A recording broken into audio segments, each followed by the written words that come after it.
शासकीय कंत्राटदारांनी आज मनसे अध्यक्ष राज ठाकरेंची भेट घेतली।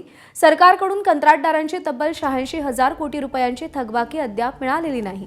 थकीत रक्कम मिळावी यासाठी कंत्राटदारांकडून गेल्या अनेक दिवसांपासून विविध ठिकाणी आंदोलन सुरू आहे। मात्र सरकारकडून आंदोलनाची दखल घेतली जात नसल्याचा आरोप कंत्राटदारांनी केला। या पार्श्वभूमीवर राज ठाकरेंनी सरकारशी चर्चा करून मध्यस्थी करावी अशी मागणी कंत्राटदारांनी केलेली आहे। सर्वसामान्य जे ठेकेदार आहेत, जे गरीब कुटुंबातून आलेले, त्या याच्या आधी त्या धंद्यावरती त्यांनी त्यांचे उदरनिर्वाह केलेले आहे।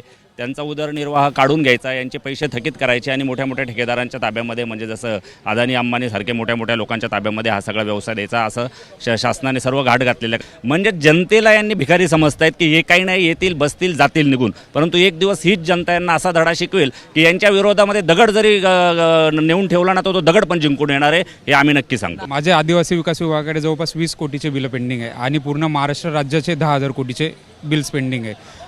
आदिवासी एरियामध्ये जाण्यासाठी रस्ते नाही, आम्ही ते रस्ते करतो, त्यामुळे तिथे दवाखाने वगैरे म्हणजे ॲम्ब्युलन्स वगैरे सगळं शाळेच्या मुलांना जायला सर्वांना रस्ता वगैरे होतो आणि त्याच विभागाचे पैसे देत नाही। ज्या वेळेस त्यांना कामं करून घ्यायची होती त्यावेळेस त्यांनी आम्हाला अतिशय प्रेमाने बोलून आमच्याकडनं आम्हाला टेंडर्स दिली।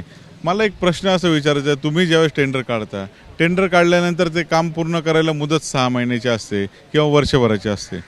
ती मुदतीच्या आत आम्ही काम नाही केलं तर आम्हाला तुम्ही ब्लॅकलिस्टेड करता किंवा आम्हाला दंड लावता।